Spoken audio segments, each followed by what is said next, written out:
Hello, guys. Welcome to latest episode of Potans War, and now I will try something different than usual, and that's that we will take a look at this famous Battle of Gaugamela in the 2004 Alexander the Great movie, and we'll take a look how it is historically accurate because now Alexander is well hot shopping again thanks to the Netflix docu series, and I have basically no intention to watch the Netflix show, but let's revisit this old movie and, as I remember, great battle. Nice shot! Go!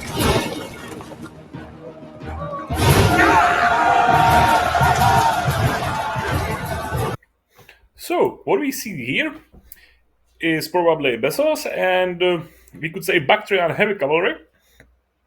It's nice touch because at Gaugamela sources varies, but have something like 1 to 2,000 heavy by today's standards. We could say cataphracts cavalry, and it's well great that we have to see it here.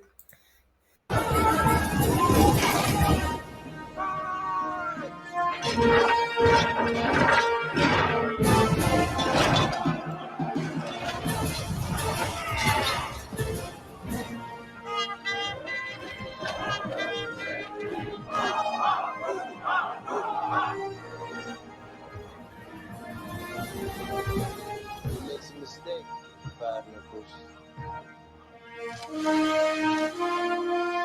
yes, breaking.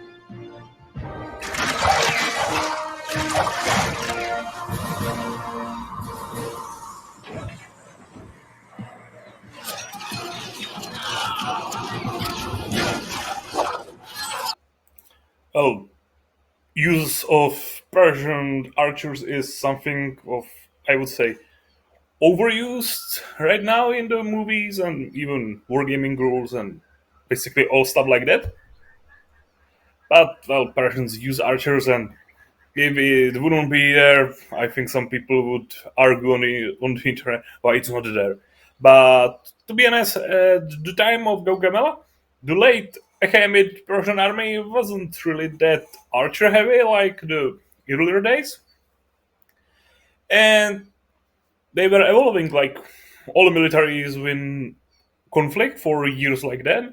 And at the time of Gaugamela, the Persians were even trying to emulate, you could say, the Greek heavy infantry, hoplite style heavy infantry. And there are even some sources that at the time of Gaugamela they were even trying to emulate Sarissa phalanx. So it's not bad that there is this, we would say, mandatory masked archers shooting scene, but it, well, it's not particularly 100% accurate, but it's nothing would, well, I would say, ruin the movie.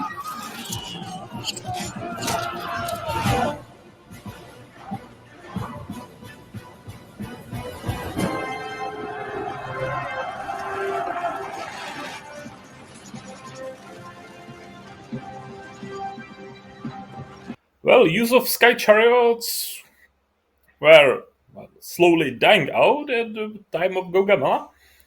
We for sure can say that Persians use sky chariot at Gaugamela. Basically, all primary or secondary sources, because we basically have no primary sources for the battle, or secondary antique sources say that there were sky chariots around 200, which is well, quite huge number. But there is well some inaccuracy we could see now, and that their Oliver Stone combined together, well, classic chariot and sky chariot, because as we can see, there is, we would say, it's not horse archer, it's chariot archer on this chariot, and that's well different type. You have the chariots for shooting, if you say it's this way, and they were riding around and shooting arrows. You have the skate chariot with the skites and barded horses, which we can see there is some sort of barding on the horses. And they were without the the archers, and instead there was just driver, or he has some companion, and both were in heavy armor, so they were intended to charge with the chariot straight into the enemy infantry and then fight there. So they were armed for close combat, and they were heavily armed for the close combat. Not like this sort of mixed of together. And also, I'm not sure if there was cavalry to support them, because it's. I think that's also movie invention.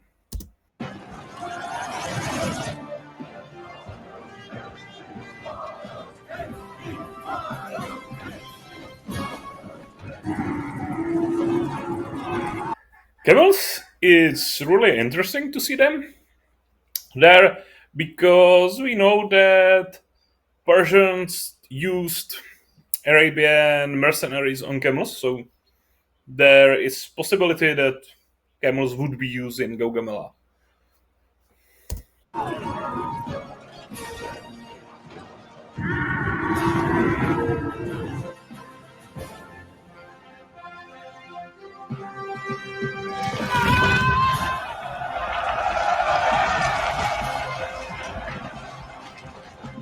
Oh, this I know what was intention of the filmmakers to show how distinguished the multinational army of the Persia was, but this charge of many different units without any cohesion, just straight up there, is just the Hollywood barber charge style of bullshit, which didn't happen at Gaugamela, and probably that never happened in any battle with Persia, to be honest.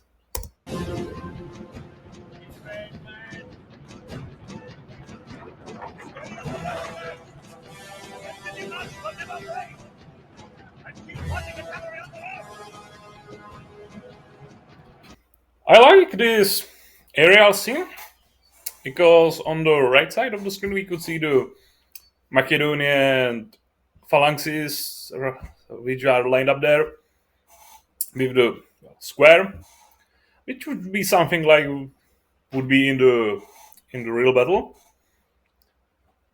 That's bonus point. It's really nice.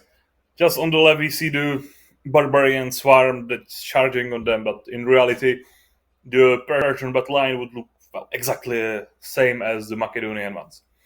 Persians were fighting in the tight formations, and from this aerial perspective, the two battle lines would look basically exactly the same.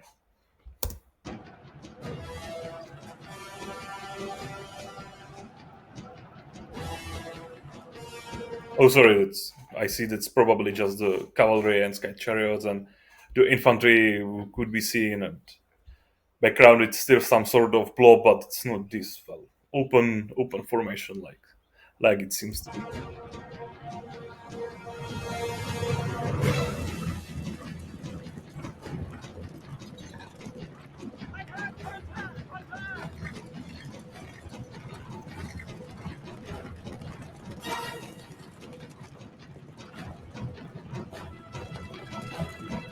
Pick up the pace!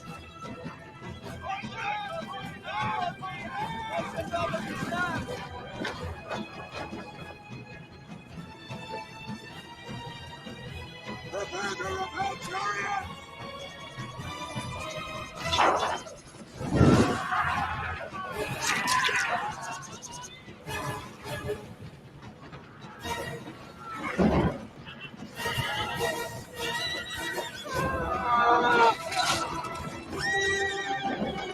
Well, what we see here is something which I would say is probably 100% historically accurate.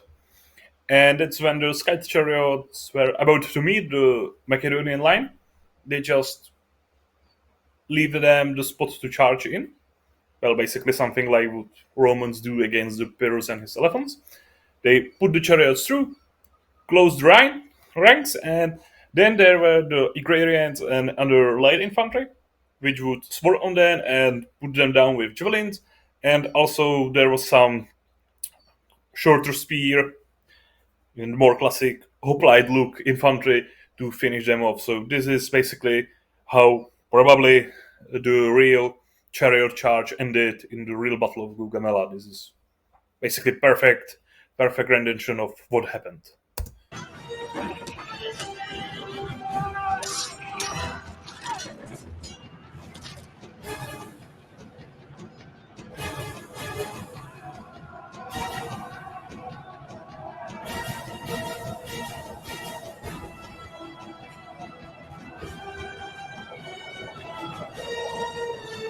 Again, here we can see some skirmishes, which is great to show because in the movies, the skirmishing elements of the warfare is usually left out because it's not the flamboyant ranks marching to the enemy, but it was in the antique warfare. It was really important part of the battle, and it's great that it's shown here.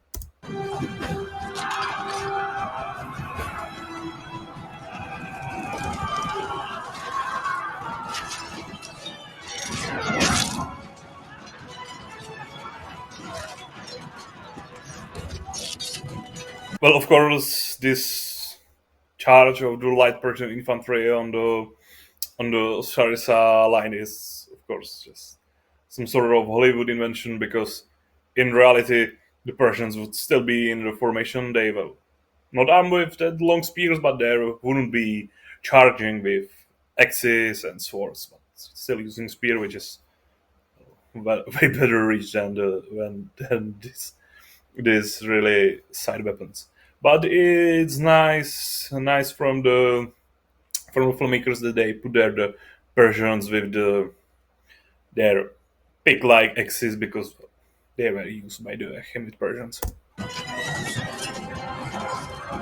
And also nice that they were using slingers because, well, slings are basically a non-existence in the antique or medieval movies, but in reality, there were way numerous on the battles than the archers, which were basically everywhere in the movies. But sling is, well, unsung hero of the wars.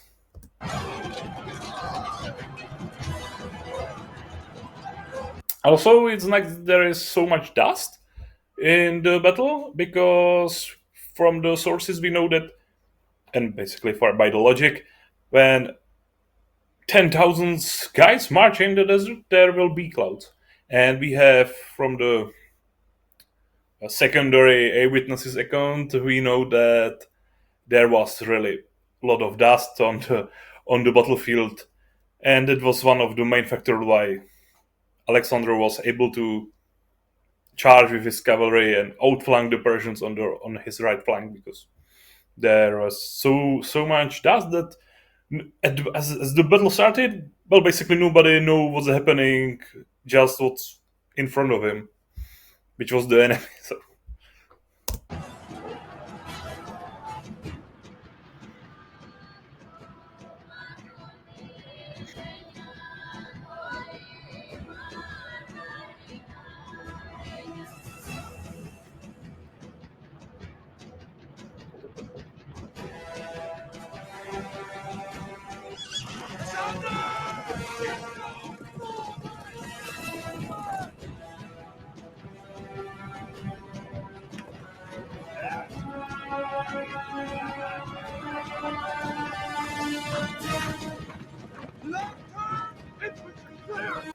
There is also a nice touch that we can see that they are the light infantry running with the companion cavalry of Alexander, which is tactics he really used, and it's nice to see it included in the movie that this cavalry outflank was not just cavalry but also this light infantry, which I can imagine how fast this could have been and how their leg muscles looks like, but well, this is something which also was really employed by Alexander.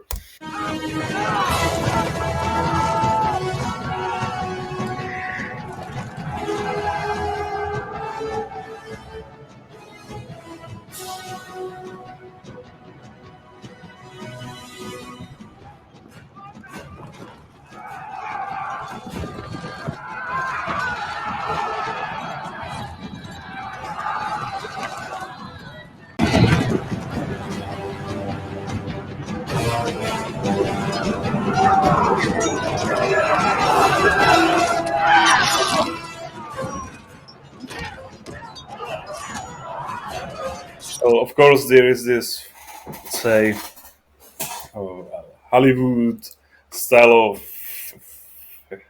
fighting where we have these, say, named characters which are out of formation and 1v1 fighting with the enemies, which is also for the battle to be more, I would say, intense, more personal. But in reality, Alexander's generals wouldn't be fighting in front of the phalanx with sword, why 1v1 with the Persians. It's, of course, just movie creative license.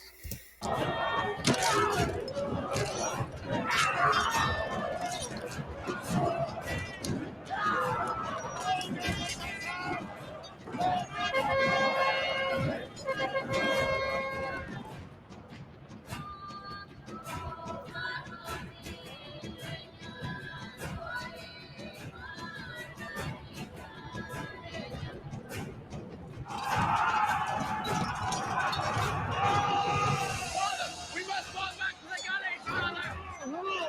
There it is! The fort! Get rid of Alexander!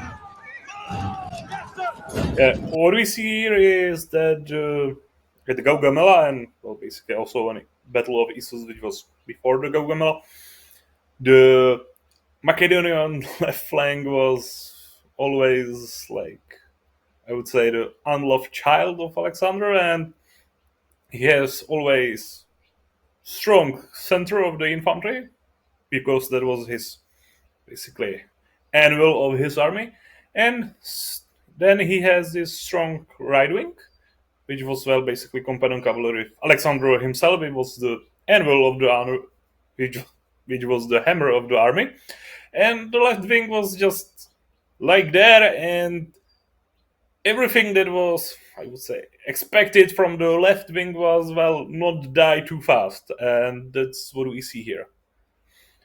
This tactics of Alexander was, we could say, working. In both Issus and Gaugamela almost cost him the battle, but well, that's all just what ifs. At all, he won both of them, so that's what does matter. But it somehow alienates some of his commanders, which saw them which saw that when they're on the left flank, they were basically expendables, and that doesn't really help the morale, and was the reason that Alexander has some, you would say, conspirators in his army which would, well, try to overthrow him, and that's also reason why in the future after the Persian conquest he would need to put down few rebellions and execute some of his generals because, well, that was not cool tactics he was employing.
Go!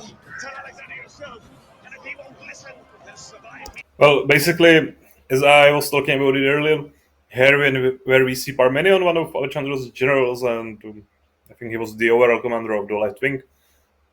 He is in thick of battle, but he's doing what general should do. He's just commanding and giving orders to men around him, and he's not like berserker mode in front of his soldiers slashing through the Persian ranks. So the movie can, in this case, did to both thing you could do with the commanders there. Really, like commanding the units in, I wouldn't say rear by the, I would say today's standards, but not in the first rank on the fighting, and then also show this Hollywood version of the general slashing with swords in front of his troops.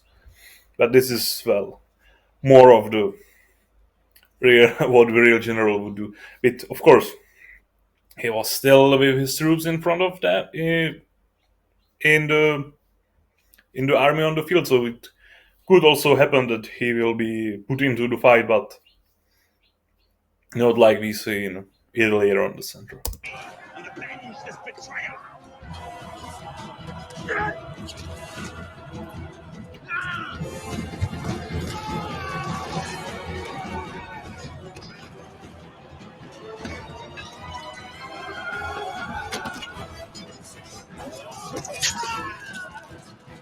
Pay attention, lad! Your father's know what he's going to do. What we saw here, the saving of Alexander by Black Cletus, is what by Iran actually happened, but it was not at Battle of Gaugamela, but it was at the Battle of Granicus, which was basically the first big battle of the Alexander conquest of Persia. And it was in the Western Anatolia, and this is exactly what happened. Alexander, with his companions, smashed into the enemy ranks. He get lost and cornered with the Persians around him and lost his sword. And just seconds before the enemy Persian nobleman strike him down, Black Cletus right there and slash his hand off to saving Alexander. So it happened, well, two major battles before, well, even a couple of years before, but it's, well, probably historical fact that really happened. So it's nice addition to put him there, even it's amalgamation of more battles than just Gaugamela. But that's because in the movie there are just two battles, one for the battle against Persia, which is Gaugamela, and then he does peace against the Indians. So filmmakers want to show this scene, so they put in the different battle. But for me, it is not something that would ruin consistency or historical accuracy, because it's still something which happened, just it's different battle.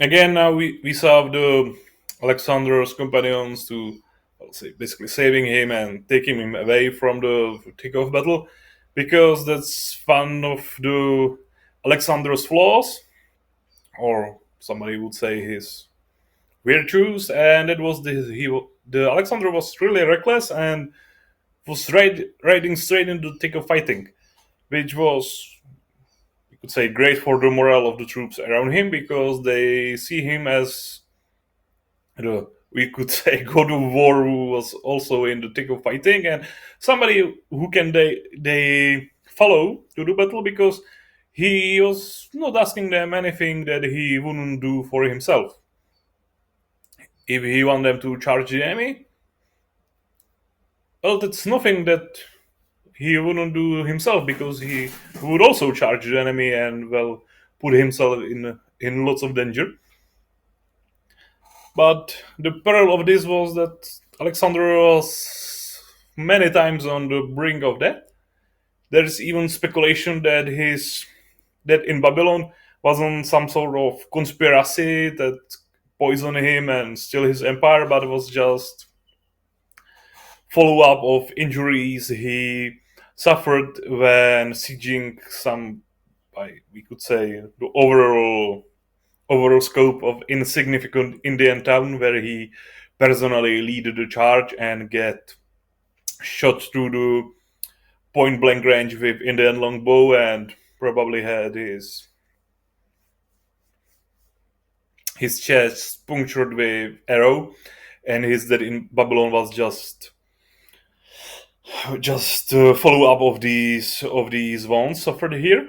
So this restlessness is maybe the real reason he died this young.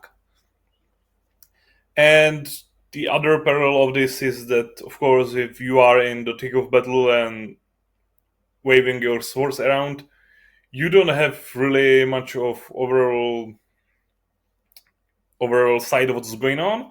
You don't have any control and basically no command at this point because you are just fighting like regular soldier and not commanding like officer, and in case of Alexander, the overall army commander.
This scene of Alexander throwing javelin at Darius is something which probably happened because many of the sources say that it happened.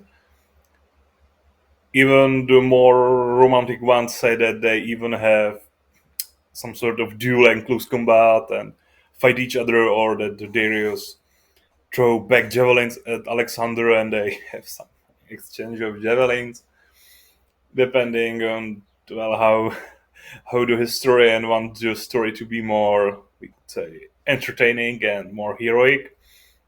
But that's thing that probably happened that Alexander rode straight to the enemy commander and want to attack him, and you could say he want to cut the head of the snake so the snake would die off. Probably in reality it doesn't really happen like in the movie, but it's still movie about the Alexander. It's not called Darius the Third. So they went with this the worst version for the Persians that Alexander just rode there, throw his javelin, and the King of Kings was like, well, I'm out, and drive off, which probably wouldn't really happen because we know that Darius wasn't really covered like portrayed in the movie. He wasn't afraid of combating himself.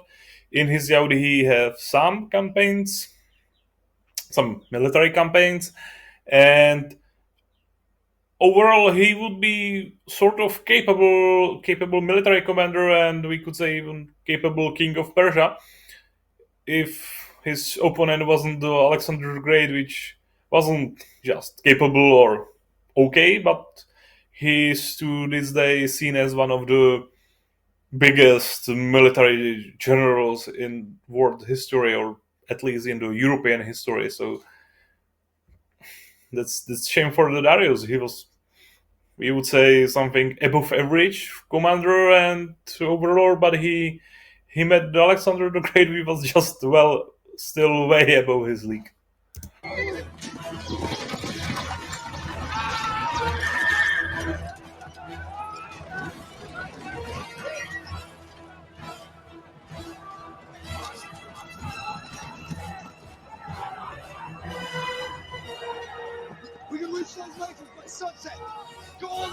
after eyes at dawn.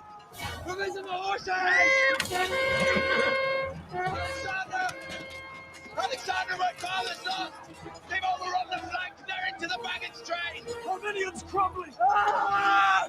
Alexander! If you chase him, you risk losing your army here! And if we capture him, we gain an empire! You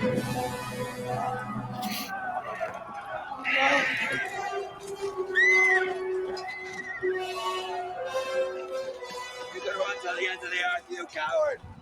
But you'll never run far enough!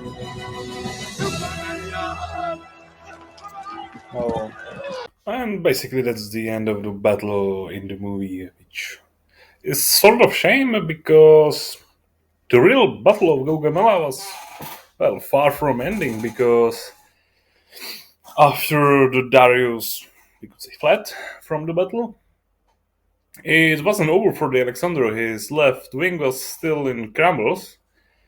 There was Indian and Persian cavalry, which was basically raiding his baggage train and camp, which was probably the only thing which, well, saved his army, because if they were don't losing his camp, but instead attack the back ranks of the phalanx, either at the center or in the on the left, basically almost annihilated at the point, they could still probably put the battle through and destroy the Alexander's army or even claim the field. So he was basically really this close to defeat even when the Darius was escaping, because again, as was mentioned earlier, there was lots of dust from the sand. It was lots of noise, and the looting Persian cavalry didn't really know that a few hundred meters or even kilometers from their position, the King of Kings was fleeing. They didn't know that. So, ironically, the Persians who could still win the battle even when their king would be absent.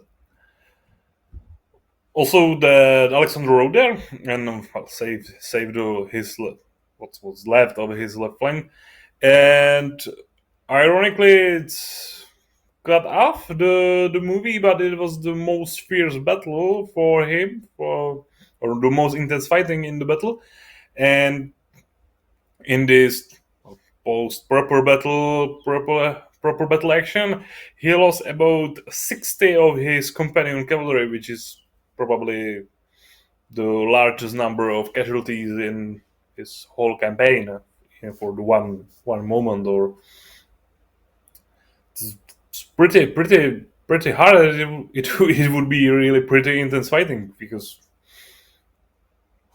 I don't know if you can imagine it in the numbers, but in the antiquity and even in the medieval era, there wasn't so much casualties as you would think in the proper fighting, because in theory, when both sides were wearing good armor, you knock somebody out, you wound him and put him out of fighting, but there wasn't really many instances of, say, instant death, that you will kill somebody with the first thrust. You would probably just injure him or make him unconscious or something like that. But the most casualties in terms of numbers came, well, ironically, after the battle ended, and one side started to run and flee the battle, and then the enemy light cavalry and light infantry start to pursue them, and we say it, the most simplest way, start to, well, stab them in the back when they're running away. So lost 60 personal bodyguards in the fighting in the couple of minutes. Was huge. Also, it would be, I think, really interesting from the filmmaker's perspective, because there was even Indian cavalry, because for the Gaugamela, Darius called his vassals even from the India, and there were Indian cavalry, which would be something new and colorful for the movie, but they probably didn't include it, so it doesn't look too similar with the second battle, which was for the Indian campaign. And some sources even say that at the battle there were something like 15 war elephants from India, which were not included in the movie, probably also because they didn't want to have two battles in the movie and both with war elephants. And also the sources say that they were just holding sort of tactical reserve and never really engaged the enemy forces. So that's probably the reason why they are not there. What is sort of, I would say, worse from my perspective, and I think it's really a shame it's nowhere in the movie, is that in the Battle of Gaugamela, Persians still employed huge number of Greek mercenaries. Darius has something like 10,000 Greek mercenaries, which is, well, a huge number if we take the more realistic estimates of his regular infantry. He had something like 30 to 40,000 infantrymen, and then about the 10,000 of the immortals infantry, and then 10,000 of Greeks. So basically, they were something like one fifth of his army, basically the same number of as the immortals. So that's not something you could just brush off. It was great number. And what is the most ironic about this is that the Greek mercenaries were one of the most loyal of Darius' soldiers. And after the Battle of Gaugamela and subsequent invasion to Mesopotamia and taking of Babylon and Persepolis was, well, real end of the King of Kings, and basically everybody around him just starting to well declare their independence or switch allegiance to the Alexander, even his king and no other nobles, and basically the Greek mercenaries were the last one to abandon him.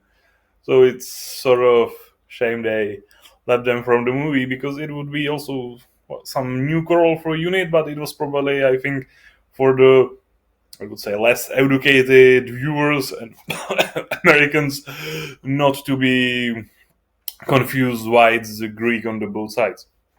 Which, to follow up, there was also a huge Greek contingent in the Alexander's army, and they were basically used as the second line of defense behind the Sarissa Macedonian phalanx and on the flanks, because Alexander knew that he has small army and basically all his flanks were inferior in quality.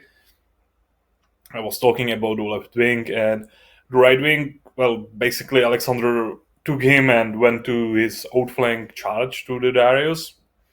So both of his flanks were sort of unprotected, and that's the reason why he put there the regular Greek hoplites with the, you would say, short spears as the some sort of mitigation against the Persian cavalry was superior in both numbers and even the quality.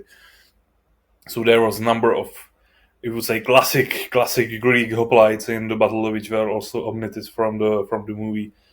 Probably again not to confuse the viewer who doesn't really know what's going on. Which could add some added layer, because when the Alexander's conquest started, it was, I would say, promoted or marketed just as like some sort of reunification of Greece, and he was talking just about taking at the first just the Anatolia and these Greek inhabited lands, and it could be seen as some sort of, I would say, civil war or liberation of the Greek lands from the Persian occupation. But after all, we all know that it ended in India, and this was also a reason why he has so many mutinies and stuff like that, because his soldiers feel like sort of deceived because they were told they are going to liberate their fellow Greek brothers living under the harsh Persian boot, and then couple of years you are fighting war elephants in jungles of India, which is not what you signed for. Literally, that's not what you signed for.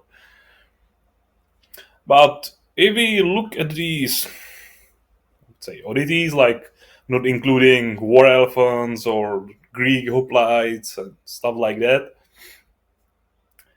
the battle itself, I think it's very beautiful. It's beautifully filmed.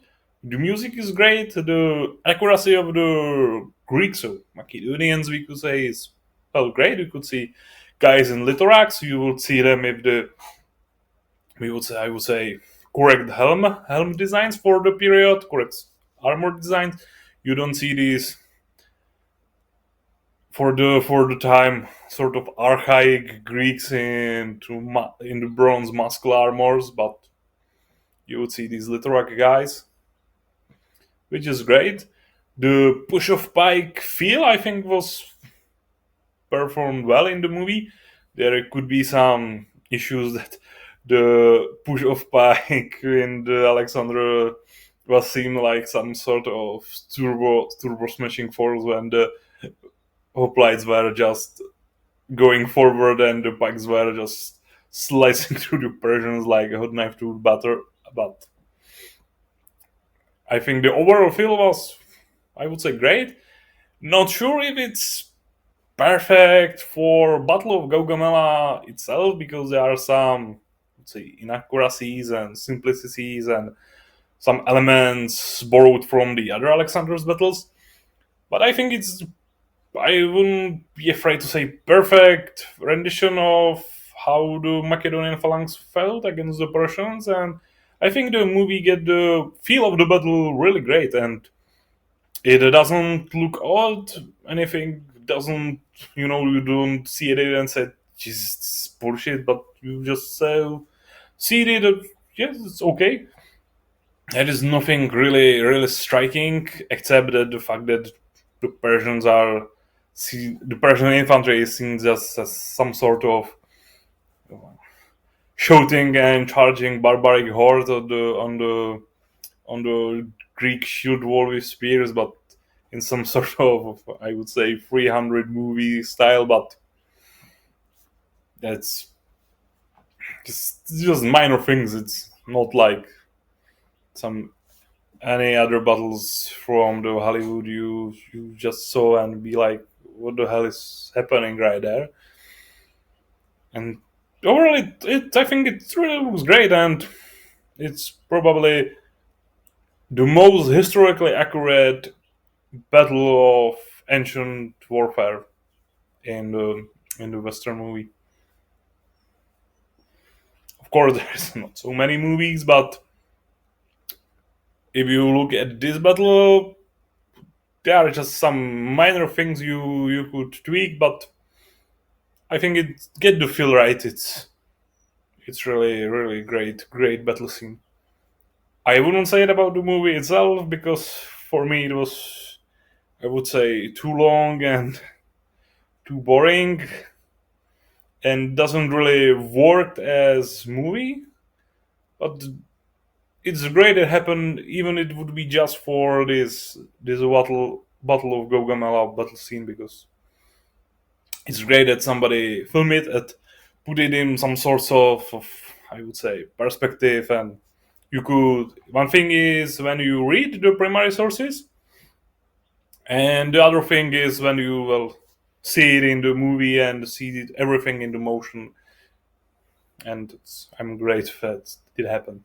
Of course, the movie is 20 years old, and today you could try to look at the PC games, because everybody probably at this channel at some one point of his life played some of the Total War games. But 20 years ago, that I'm not sure if Rome is that old, and I'm more afraid to Google it not to feel old. But back in the time, there wasn't this high quality rendered battles and even YouTube videos and stuff like that. And it's great that somebody put it in the movie. And I would say it's still probably the most historically accurate ancient battle on the silver screen.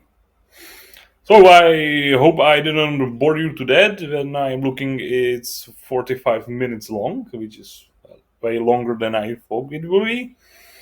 If you enjoy it, don't forget to like, subscribe if you see more, and most importantly, leave me in comments what you think about the video. If you want to see some more of the similar stuff, and if you do, feel free to drop your input. What would you want to see as the other battles? So that was Sport and 4, and hopefully see you on the next one. Bye, guys.